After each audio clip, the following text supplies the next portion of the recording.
Hello दोस्तों, welcome back to my law channel. आप देख रहे हैं लॉ विद रिया और मैं हूँ रिया शर्मा। तो हम हिंदू लॉ की सीरीज़ को कंप्लीट कर रहे थे, जिसमें लास्ट टाइम हमने पढ़ा था कि जुडिशियल सेपरेशन क्या होता है, ठीक है।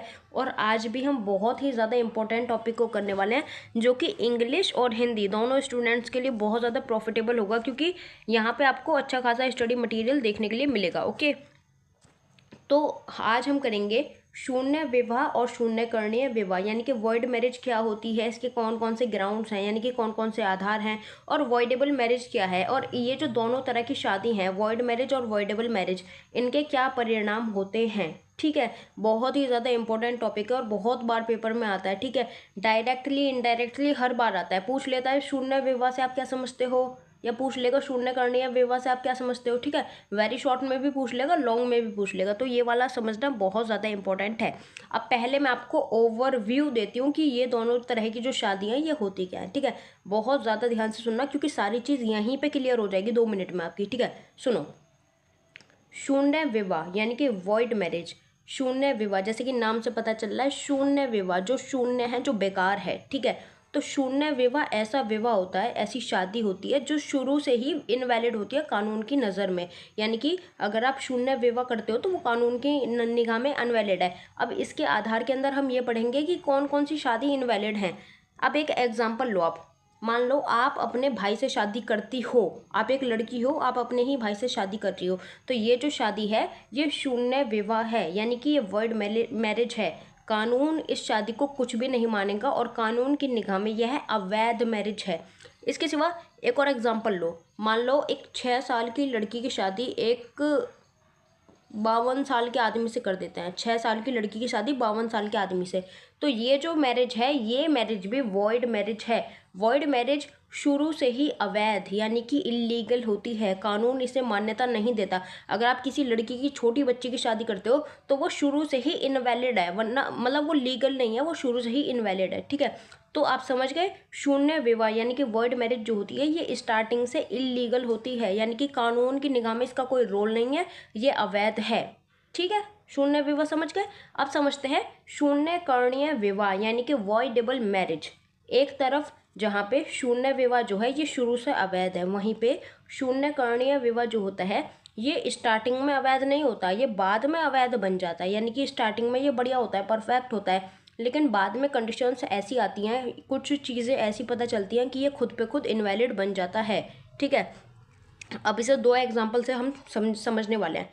पहला एग्जाम्पल है कि एक सुंदर पढ़ी लिखी लड़की है, एक सुंदर पढ़ी लिखी फीमेल है, उसकी शादी कराते हैं ये बोल के कि हमने तुम्हारे लिए एक लड़का ढूंढा है, एक आदमी ढूंढा है, लड़का बहुत पढ़ा लिखा लड़का है, बहुत रिच फैमिली से बिलोंग करता है, बहुत पढ़ा लिखा है, बहुत बढ़िया है। ठीक है, तो लड़की को लगता है कि हाँ पढ़ा लिखा होगा। अब इन दोनों की हो जाती है शादी, तो स्टार्टिंग में शादी इलीगल है क्योंकि अपनी मर्जी से इन्होंने करी है, लेकिन बाद में पता चलता है कि जो लड़का है, लड़का अनपढ़ गंवार जाहिल है और बेरोजगार है, ना तो कोई अच्छा घर है ना ही अच्छे लोग हैं। ठीक है, बाद में लड़की को ये बात पता चलती है, तो ये जो चीज़ है ये धोखाधड़ी है एक तरह से। ठीक है, तो यहाँ पे ये जो फीमेल है, ये जो लड़की है, ये शादी को अवैध घोषित करा सकती है। यानी कि स्टार्टिंग में तो लीगल मैरिज थी इनकी, इन्होंने दोनों ने करी थी, लेकिन बाद में इलीगल हो गई। ठीक है, बाद में अवैध हो गई, तो यही होता है शून्य विवाह शुरू से बेकार होता है, लेकिन जो शून्य करणीय विवाह है, जो वॉइडेबल मैरिज है, ये स्टार्टिंग में लीगल होती है, बाद में इलीगल हो जाती है। तो शून्य करणीय विवाह वॉइडेबल मैरिज एक एग्जाम्पल आप समझ गए। दूसरा एग्जाम्पल भी देखते हैं। मान लो एक मेल है और एक फीमेल है, इनकी हो रही होती है शादी।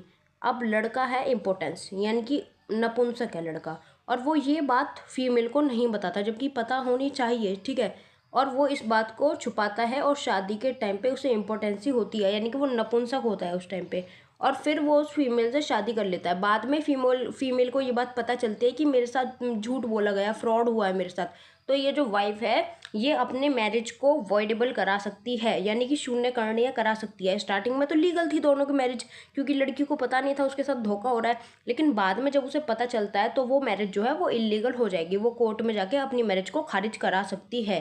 समझ गए, शून्य विवाह वो विवाह है जो शुरू से बेकार है, शून्य करणीय विवाह वो विवाह है जो स्टार्टिंग में बेकार नहीं होता, बाद में बेकार बन जाता है। ठीक है, मोटा मोटा मतलब आप समझ गए होंगे केस लॉस के माध्यम से। आप समझते हैं मेनली पूरी कहानी क्या है। ठीक है, तो शून्य विवाह वॉइड मैरिज सेक्शन 11 में आएगी, जबकि जो आपकी वॉइडेबल मैरिज है, शून्य करणीय जो विवाह है, वो आएगा सेक्शन 12 में। 11 में शून्य और 12 में शून्य करणीय। ठीक है, तो समझते हैं। एक शून्य विवाह वो विवाह होता है जो कानून की नज़र में कभी हुआ ही नहीं माना जाता, यानी कि कानून नहीं मानता उन्हें, कानून उन्हें शुरू से ही एब इनिशियो यानी कि अवैध घोषित कर देता है, वो अवैध होते हैं। So a void marriage is a marriage that is never recognised by law, यानी कि जिसे लॉ कभी रिकॉग्नाइज नहीं करता, उसे मानता ही नहीं है। It is void from the beginning एब इनिशियो, यानी कि शुरुआत से ही वॉइड होती है, यानी कि शून्य होती है, अवैध होती है। हिंदू विवाह अधिनियम 1955 की धारा 11, ध्यान रखना, धारा 11 यानी कि सेक्शन 11 के अनुसार यदि कोई विवाह निम्नलिखित शर्तों का उल्लंघन करता है तो वह शून्य है।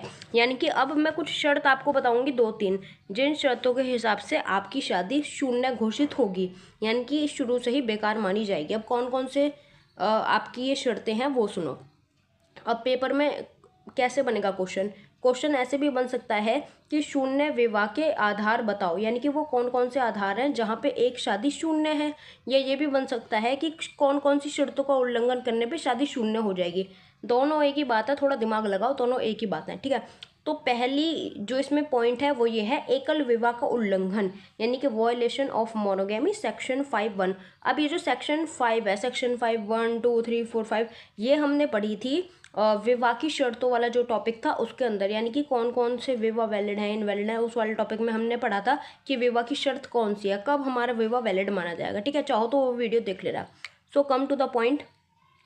अब इसमें शर्त पूछें कि किस शर्त का उल्लंघन करने पे हमारी शादी वॉइड हो जाएगी, तो पहली शर्त है एक विवाह का उल्लंघन, यानी कि यदि विवाह के समय किसी भी पक्ष का कोई जीवन साथी या फिर पत्नी है और फिर भी वो शादी कर रहा है, तो जो शादी वो कर रहा है वो शादी मानी नहीं जाएगी। मान लो ये है रमेश, ठीक है, रमेश की एक पत्नी पहले से है, अब वो सोच रहा है कि मैं एक और शादी कर लूँ, तो वो दूसरी लेडी से शादी करता है, तो उसकी ये जो दूसरी वाली शादी है ये शून्य मानी जाएगी। यानी कि यदि विवाह के समय जब वो इस दूसरे विवाह को कर रहा है, यदि इस विवाह के समय पे उसकी जो भी पार्टी है उसका कोई भी जीवन साथी है, पति है या पत्नी है, वो जिंदा है, तो ये जो मैरिज है दूसरी वाली ये शून्य मानी जाएगी। ठीक है, यानी कि जब आपकी ऑलरेडी एक पत्नी है या फिर ऑलरेडी आपका एक पार्टनर है तो आप दूसरी शादी नहीं कर सकते। ठीक है, अब एक उदाहरण देखिए, एक विवाहित व्यक्ति जिसकी पहली पत्नी जिंदा है वो दूसरी महिला से शादी करता है, तो यह जो दूसरी शादी है ये कानूनी रूप से शून्य मानी जाएगी, क्योंकि कानून बोलता है कि अगर आपकी एक पत्नी है तो आप दूसरी शादी करोगे तो दूसरी शादी इल्लीगल है। ठीक है, तो अगर आपको दूसरी शादी करनी है तो आपको पहली वाली को डाइवोर्स देना पड़ेगा, तलाक देना पड़ेगा, लेकिन अगर आप पहली वाली वाइफ को तलाक नहीं दे रहे और दूसरी शादी कर रहे हो तो दूसरी शादी आपकी वॉइड मानी जाएगी, सीधी सी बात। ठीक है, तो पहला आधार यही है कि अगर कोई आदमी एकल विवाह का उल्लंघन करेगा तो उसकी शादी हम शून्य मानेंगे। समझ गए कि अगर आपका एक पार्टनर जिंदा है, आप दूसरी शादी करते हो, तो ये शादी जो आप दूसरी वाली कर रहे हो ये शून्य है, इसे शून्य माना जाएगा। दूसरा पॉइंट है प्राविधिक संबंधों की डिग्री का उल्लंघन, यानी कि अगर एक भाई और बहन की शादी की जाए तो ये शादी जो है वो शुरू से ही शून्य मानी जाएगी। ठीक है, तो ये आता है सेक्शन 5 के सब क्लॉज 4 के अंदर। यदि पति पत्नी के बीच संबंध माता पिता रिश्तेदार का प्रश्न है जिसकी अनुमति नहीं दी जाती है, यानी कि अगर आपके सगे खून की बात आ रही है, सगे रिश्तों की बात आ रही है, तो वहाँ पे आप शादी नहीं कर सकते, और अगर आप करोगे तो वो शादी आपकी शून्य मानी जाएगी। समझ गए। Violation of prohibited degrees of relationship, यानी कि कुछ हमारी रिलेशनशिप की ऐसी डिग्रीज होती हैं, पास की रिश्तेदारियाँ, रिश्ते नाते, चाचा का बच्चा या ताऊ जी का बेटा, ताऊ जी की बेटी, सगे भाई बहन, इन लोगों से आप शादी नहीं कर सकते। ठीक है, so if the marriage occurs between close relatives where such unions are prohibited. ठीक है, तो एग्जाम्पल इसका यही है कि marriage between a brother and sister ये वॉइड है, यानी कि अगर आप एक भाई बहन से आपस में शादी करते हो तो ये वॉइड है। तो कौन कौन सी शादी शून्य होंगी? एक तो वो जहाँ पे आपकी पहले से शादी हो रही है, आप दोबारा कर रहे हो तो वो शून्य है, और अगर आप खुद के खून के रिश्तों में शादी कर रहे हो तो वो भी शून्य है। और तीसरा पॉइंट है सपिंड संबंध का उल्लंघन, यानी कि वॉयलेशन ऑफ सपिंड रिलेशनशिप, ये आएगा सेक्शन 5 के सब क्लॉज 5 में। तो यदि पक्ष सपिंड संबंध में है और उनके रीति रिवाज या प्रथा इसकी अनुमति नहीं देते और फिर भी वो शादी कर रहे हैं तो उनकी शादी भी शून्य मानी जाएगी। अब बहुत गौर से सुनो, अगर मेरी प्रथा, मेरे रीति रिवाज बोलते हैं कि मैं अपने चाचा ताऊ के बच्चों से शादी कर सकती हूँ तो कोई प्रॉब्लम नहीं है, लेकिन अगर मेरा धर्म, मेरे कस्टम्स, मेरे ट्रेडिशंस, मेरे रीति रिवाज नहीं बोलते ऐसा, और तब भी मैं कर रही हूँ, तो कानून इसे परमिशन नहीं देगा। कानून की निगाह में ये अवैध है। समझ गए? तो सपिंड संबंध का उल्लंघन, यानी कि जब हम अपने सपिंड यानी कि पिंड के संबंधों का उल्लंघन करेंगे, यानी कि सगे चचेरे भाई बहन से शादी करेंगे, कुछ भी ऐसा करेंगे, तो वो जो शादी होगी वो शून्य मानी जाएगी। समझ गए? तो ये 3 तरह की शादियां हैं जो शून्य मानी जाएंगी। एक तो एकल विवाह, आपकी शादी हो रखी है, आप दोबारा कर रहे हो, वो भी शून्य है।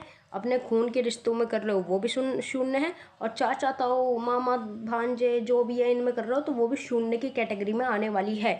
समझ गए सीधी सी बात?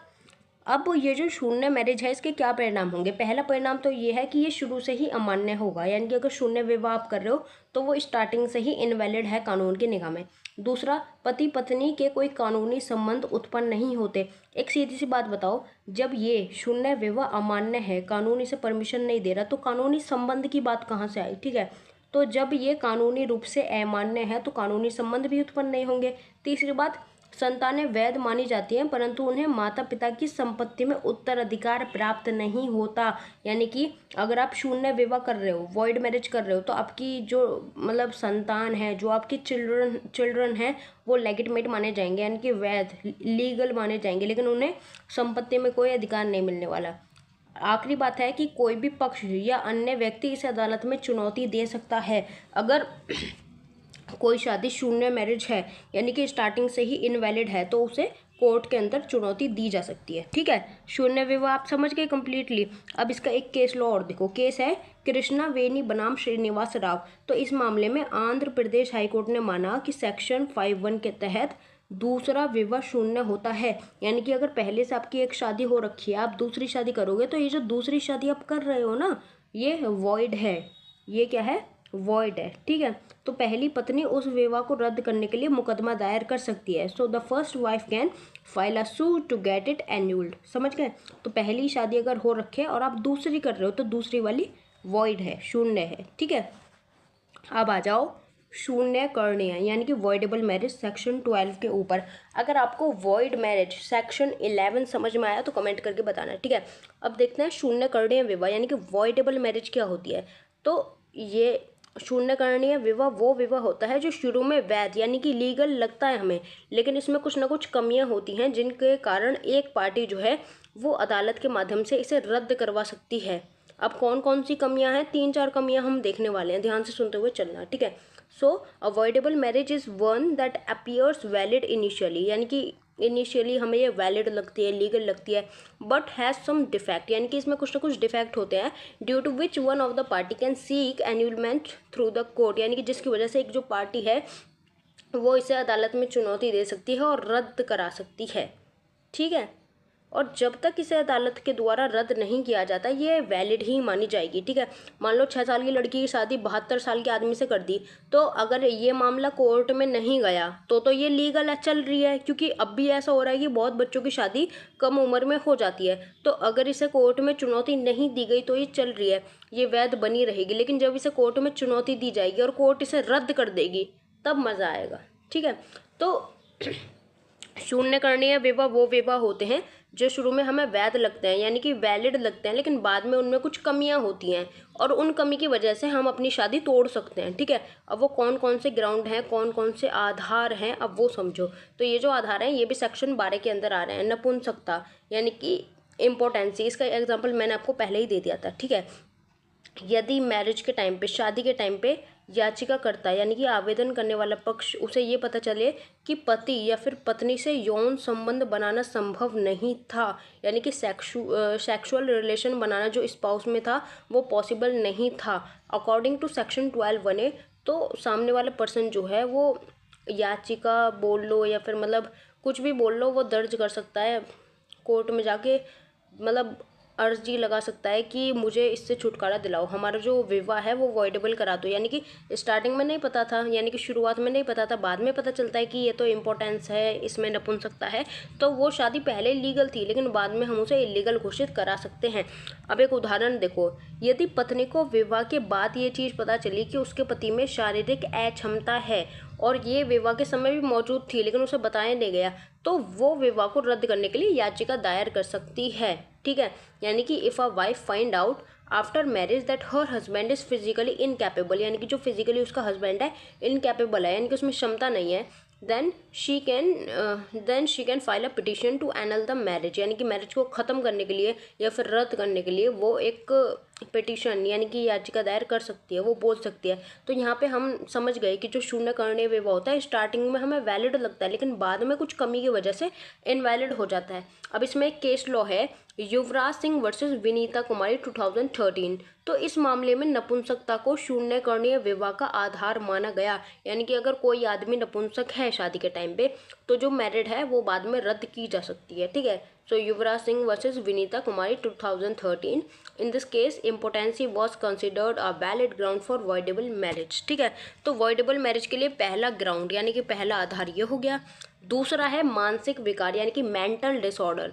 यदि विवाह के टाइम पे पति या फिर पत्नी में से कोई भी सेक्शन 5(2) में उल्लिखित मानसिक विकार से ग्रस्त हो, यानी कि जो भी पार्टनर है उसे कोई भी मानसिक बीमारी है, ऐसी बीमारी है कि भैया वो वैध सहमति नहीं दे सकता शादी के लिए, या ऐसी मानसिक बीमारी से पीड़ित है जिससे सामान्य वैवाहिक जीवन असंभव हो जाए, यानी कि मैरिड लाइफ जिसके बिना पॉसिबल नहीं है। मान लो कोई लड़का है, कोई लड़का है अमीर घर का है और उसे मेंटल डिसऑर्डर है और तुमने उसकी शादी कर दी, उसे शादी का मतलब नहीं पता, शादी में क्या होता है कुछ भी नहीं पता, उसने अपनी वैध सहमति नहीं दी, यानी कि वैलिड कंसेंट भी वो नहीं दे पाया, ऐसी बीमारी से वो सफ़र कर रहा है और आपने फिर भी उसकी शादी कर दी स्टार्टिंग में। तो स्टार्टिंग में तो नहीं पता था कि कैसा आदमी है कैसा नहीं है, पागल है कैसा है, घर वालों ने बांध दिया बस, बाद में पता चला। तो बाद में ये जो शादी है इसे वॉइडेबल कंसिडर किया जा सकता है, यानी कि इसे शून्यकरणीय विवाह बनाया जा सकता है, ठीक है।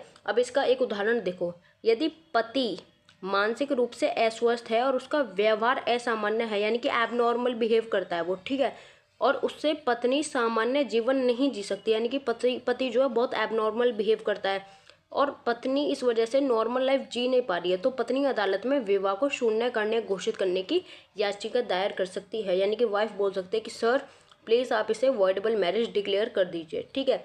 तो पहला पॉइंट ये हो गया जहाँ पे आपकी मैरिज रद्द हो जाएगी, नपुंसकता यानी कि इम्पोर्टेंसी वाला। सेकंड पॉइंट हो गया मेंटल डिसऑर्डर वाला। एंड थर्ड है बल या धोखाधड़ी द्वारा सहमति, यानी कि अगर शादी के टाइम पे आपसे धोखाधड़ी के द्वारा या फोर्स के द्वारा आपसे कंसेंट यानी कि सहमति लेते हैं तो बाद में आप उस मैरिज को वॉइडेबल करा सकते हो, ठीक है। यदि याचिकाकर्ता की सहमति बल यानी कि धमकी या जबरदस्ती या धोखाधड़ी सामान्य तथ्य को छुपाने या गलत तरीके से प्रस्तुत करके प्राप्त की गई है अकॉर्डिंग टू सेक्शन 12(1)(c) तो वो इनवैलिड है। अब दो बातें बहुत ध्यान से सुनो। पहली बात, यदि याचिकाकर्ता की सहमति यानी कि जो उसकी परमिशन है, मान लो कि लड़की है उसने याचिका दायर करी है, उसकी सहमति यानी कि उसकी कंसेंट बल से ली गई है, यानी कि डरा के धमका के ज़बरदस्ती ली गई है, तो वो बाद में शादी को इनवैलिड घोषित करा देगी। पहली बात ये हो गई। दूसरी बात, धोखाधड़ी से उसकी सहमति ली गई है। कैसे? सामान्य तथ्य को छिपाकर, जैसे लड़का जो था वो इम्पोर्टेंस था यानी कि नपुंसक था, ये बात तुमने छुपाई और तब उस लड़की की वो ले ली तुमने सहमति, ठीक है, तो वो शादी बाद में इनवैलिड हो जाएगी। या गलत तरीके से प्रस्तुत करना, यानी कि लड़का अनपढ़ गंवार जाहिल था और तुमने उस लड़के को गलत तरीके से प्रस्तुत करा, तुमने बोला बहुत पढ़ा लिखा लड़का है, बहुत अच्छे घर के लोग हैं। तो अगर तुम किसी तथ्य को छुपाते हो, कोई भी धोखाधड़ी तुम करते हो, धोखाधड़ी के द्वारा या पावर फोर्स के द्वारा तुम किसी लड़के या किसी लड़की की सहमति लेते हो शादी के लिए, तो वो जो शादी है वो बाद में इनवैलिड घोषित कराई जा सकती है, ठीक है। अब इसमें धोखाधड़ी का उदाहरण देखो। यदि लड़के को यह कहकर शादी के लिए राजी किया गया कि लड़की जो है पढ़ी लिखी है, उच्च शिक्षा वाली है, डिग्री अच्छी है उसके पास, ऊंचे पद पे काम करती है, जबकि सच्चाई थी कि लड़की जो थी वो 10वीं पास थी, बेरोजगार थी, तो यदि यह धोखाधड़ी इतनी महत्वपूर्ण है कि इससे विवाह की सहमति प्रभावित होती है तो लड़का इसे रद्द करवा सकता है। यानी कि लड़के के साथ चीटिंग हुई, उससे बोला लड़की पढ़ी लिखी है, जबकि लड़की जो है 10वीं पास है और बेरोजगार है, अनएम्प्लॉयड है वो, ठीक है, तो लड़का जो है वो रद्द करवा सकता है इस मैरिज को अगर चाहे तो, ठीक है। अब यहाँ पे हमने धोखाधड़ी समझ लिया, अब यहाँ पे समझते हैं बल को। यहाँ पे धोखाधड़ी कैसे हुई? यहाँ पे धोखाधड़ी ऐसे हुई कि लड़की तो गंवार थी, बेरोजगार थी और तुमने बोला पढ़ी लिखी है, उच्च शिक्षा वाली है, डिग्री भी है, उच्च पद पर काम करती है, ठीक है, तो इस तरह से ये काम करता है। अगला है बल। बल का मतलब आता है कि यदि लड़की को जान से मारने की धमकी देकर विवाह के लिए मजबूर किया गया है। ये एक एग्जाम्पल है बल का, फोर्स का। जैसे लड़कियों को बहुत ही पेरेंट्स बड़े अच्छे से टॉर्चर करते हैं, हाथ जोड़ जोड़ के बेटा कर लो शादी, बेटा कर लो, इज्जत की बात है, बेटा कर लो शादी। इस तरह से लड़की की मर्जी हो या ना हो, लड़की को कहीं भी बांध देते हैं, ठीक है। वैसे पेरेंट्स बुरा नहीं देखते, लेकिन आज के टाइम में लड़की की कंसेंट भी लेनी चाहिए। ऐसा नहीं है कि आप अपनी मर्जी से कहीं भी उसकी शादी कर दो जहाँ आपका मन करे, ठीक है। थोड़ा तो फ्रीडम दो, थोड़ा तो उन्हें भी चूज़ करने दो, ठीक है। बहुत होता है ऐसा कि लड़की को बोल देता है मैं मर जाऊंगा अगर तूने वहाँ शादी करी तो तुझे यहीं शादी करनी है। इस तरह से बहुत बार, बहुत जगह तो ऐसा होता है कि लड़की को शक्ल तक नहीं दिखाते कि उसकी शादी हो किससे रही है, गाँव वगैरह में ऐसी ऐसी जगह पे, ठीक है। तो इसका उदाहरण, बल का उदाहरण यही है कि लड़की को जान से मारने की धमकी देकर उसकी विवाह कराना, उसे विवाह के लिए मजबूर करना, ठीक है। तो ऐसी जो मैरिज है स्टार्टिंग में वैलिड है, लेकिन बाद में अगर वो कानून के समक्ष जाएगी तो उसे इनवैलिड घोषित कर दिया जाएगा। अब इसमें केस लॉ है अमरिंदर कौर वर्सेस हरप्रीत सिंह 2015। तो इसमें पंजाब और हरियाणा हाई कोर्ट ने इस मामले में कहा कि जब विवाह यानी कि जो शादी है वो विवाह को धोखाधड़ी माना जाए जहां पक्ष ने अपनी वास्तविक पहचान या धर्म छुपाया हो, तब विवाह शून्य करने होगा। यानी कि जब आदमी अपना धर्म छुपा के शादी कर रहा है, जैसे बहुत बार क्या होता है, मान लो कोई हिंदू लड़का है, उसने मुस्लिम लड़की से शादी करी, उसने बोला मैं मुसलमान नहीं हूँ। अब मुस्लिम लड़की को नहीं पता ये हिंदू और मुसलमान है। यानी कि कुल मिलाकर अगर आप अपनी पहचान छुपाते हो, अपना धर्म छुपा के शादी कर रहे हो, धर्म बदल के शादी कर रहे हो, तो वो जो शादी है वो भी इनवैलिड मानी जाएगी, ठीक है। उसे भी बाद में रद्द कराया जा सकता है। तो 3 पॉइंट तो ये हो गए कि कब कब शादी को रद्द कराया जा सकता है। एक तो अगर आदमी इम्पोर्टेंस है तब उसे रद्द करा देंगे शादी को, ठीक है। और अगर मेंटल डिसऑर्डर है लड़के में, लड़की में, किसी में भी, तो शादी को रद्द करवा देंगे, ठीक है। और अगर धोखाधड़ी से या फिर फोर्स करके लड़की को या लड़के को शादी करी गई है तो उसे रद्द करा देंगे। और एक मेन शादी आपकी तब रद्द होगी जब गर्भ अवस्था हो। यानी कि मान लो कोई फीमेल है वो किसी अनदर पर्सन से प्रेग्नेंट है, तो जो आदमी है वो रद्द करा सकता है शादी, ठीक है। तो ये एक मेन पॉइंट है, इसे ध्यान से समझो। यदि शादी के टाइम पे पत्नी किसी और व्यक्ति से गर्भवती थी और पति को इसका पता नहीं था, तो पति जो है वो शादी रद्द करा सकता है। मान लो इस आदमी की इस औरत से शादी हुई, अब ये जो औरत थी ये किसी और पर्सन से प्रेग्नेंट थी, अब इसके हस्बैंड को ये बात नहीं पता, बाद में उसे पता चलता है, तो वो इस शादी को रद्द करा सकता है। लेकिन इसके लिए कुछ शर्तें हैं सेक्शन 12(1)(d) के अकॉर्डिंग। पहली शर्त ये है कि पत्नी शादी के समय किसी और व्यक्ति से गर्भवती थी, ठीक है। और पति को शादी के समय इस तथ्य का पता नहीं था, क्योंकि अगर उसे पता होता कि ये किसी और से प्रेग्नेंट है तो वो क्यों करता शादी, ठीक है। और उसे शादी के टाइम पे नहीं पता था कि ये किसी और से प्रेग्नेंट है। और याचिका जो है वो शादी के 1 साल के अंदर ही दाखिल करनी है। अगर आपको पता चलता है आपकी वाइफ किसी और से प्रेग्नेंट है तो ये आपको याचिका दायर करनी है 1 साल के अंदर अंदर। और एक और पॉइंट आपको ध्यान में रखना है कि याचिका दायर होने तक पति ने पत्नी द्वारा गर्भ अवस्था के बारे में पता लगने के बाद यौन संबंध नहीं बनाए हों। यानी कि जिस दिन आपको पता चला कि आपकी वाइफ किसी और पर्सन से प्रेग्नेंट है, आपको उसके साथ सेक्सुअल रिलेशंस नहीं बनाने हैं बिल्कुल भी, ठीक है। ध्यान रखना ये बात। तो ये 4 ऐसी कंडीशंस हैं जब एक मैरिज को रद्द कराया जा सकता है, ठीक है। स्टार्टिंग में वैलिड थी, बाद में इनवैलिड हो जाएगी। जैसे स्टार्टिंग में इन दोनों की मैरिज भी वैलिड थी, लेकिन बाद में लड़के को पता चला कि ये किसी और से प्रेग्नेंट है, तो ये मैरिज इनवैलिड हो गई, ठीक है। तो ये कुछ 4 कंडीशंस होती हैं। अब इस वाले का गर्भावस्था का एक और उदाहरण देखो। शादी के तुरंत बाद पति को पता चलता है कि उसकी पत्नी पहले से किसी और व्यक्ति के बच्चे की गर्भवती थी। पति इस आधार पर विवाह को शून्य करने घोषित करवा सकता है। यानी कि विवाह को जो है शून्य करनी है, यानी कि वॉइडेबल घोषित करा देगा। अब शून्य विवाह के हमने परिणाम देख लिए, अब देखते हैं शून्य करणीय विवाह के परिणाम, ठीक है। तो पहला परिणाम है कि जब तक अदालत इसे शून्य घोषित नहीं करती ये विवाह वैध यानी कि लीगल होता है। जब तक अदालत ने शून्य घोषित नहीं कर दिया ये लीगल है। यानी कि जैसे हस्बैंड को पता है कि वाइफ प्रेग्नेंट है, अब अगर हस्बैंड को लगता है कि यार मेरे साथ धोखाधड़ी हुई है, वाइफ ने चीट करा है, मेरे को नहीं पता था ये सब पहले से, और हस्बैंड जाता है कोर्ट के पास और वो कोर्ट से बोलता है कि इस शादी को वॉइडेबल घोषित कर दो, तो कानून जो है वो इसे वॉइडेबल घोषित कर देगा, तब तो ठीक है। लेकिन अगर ये कोर्ट के पास नहीं जाता तो ये जो विवाह है ये वैध ही बना रहेगा, ठीक है। तो जब तक अदालत इसे शून्य घोषित नहीं करती ये वैध ही रहेगा। क्योंकि कैसे पता किसी को कि तुम्हारी शादी कैसी है कैसी नहीं है? तुम कोर्ट में जाके बोलोगे, किसी से बोलोगे, तभी तो वो इनवैलिड होगी, वरना तो वो वैलिड है। ठीक है। दूसरी बात, ऐसे विवाह से पैदा हुए बच्चे धर्मस यानी कि लेगिटमेट माने जाते हैं, ठीक वैसे ही जैसे वैध विवाह से पैदा हुए बच्चे माने जाते हैं सेक्शन 16 के अकॉर्डिंग। यानी कि अगर आपके लीगल मैरिज से बच्चे पैदा हुए हैं या फिर इस तरह की मैरिज से बच्चे पैदा हुए हैं, दोनों लेगिटमेट यानी कि धर्मज माने जाएंगे। ठीक है। अगला पॉइंट है, शून्यकरणीय विवाह केवल वही पक्ष रद्द करवा सकता है जिसकी सहमति प्रभावित हुई थी या जो पीड़ित पक्ष है, यानी कि जो पीड़ित आदमी है वो ही बोल सकता है कि मुझे इस शादी में नहीं रहना। जैसे मान लो यहाँ पे आदमी है, आदमी के साथ गलत हुआ कि वाइफ किसी और से प्रेग्नेंट थी, तो ये जो आदमी है ये ही शादी को ख़त्म करा सकता है। ऐसा नहीं है कि औरत कुछ का कुछ बोलने लगे, तो जो पीड़ित आदमी है वो ही विवाह को रद्द करा सकता है। ठीक है। लास्ट परिणाम है कि विवाह रद्द करने के लिए अदालत का आदेश आवश्यक है, कोर्ट की परमिशन, कोर्ट का ऑर्डर जो है वो बहुत ज़्यादा आवश्यक है। सो ये था आज का लेक्चर। समझ में आया हो तो कमेंट करके बताना। और आपको LLB या फिर BA LLB के किसी भी सेमेस्टर के आपको नोट्स चाहिए हो, Hindu law, contract act, law of taught, तो आप मुझे इस नंबर पे कांटेक्ट कर सकते हो, DM कर सकते हो फॉर पेड नोट्स। ठीक है। और लॉ विद रिया नाम से मेरा टेलीग्राम चैनल है, चाहो तो फॉलो कर लेना। Thanks for watching. वीडियो कैसी लगी कमेंट कर बताओ। जय हिंद, जय भारत।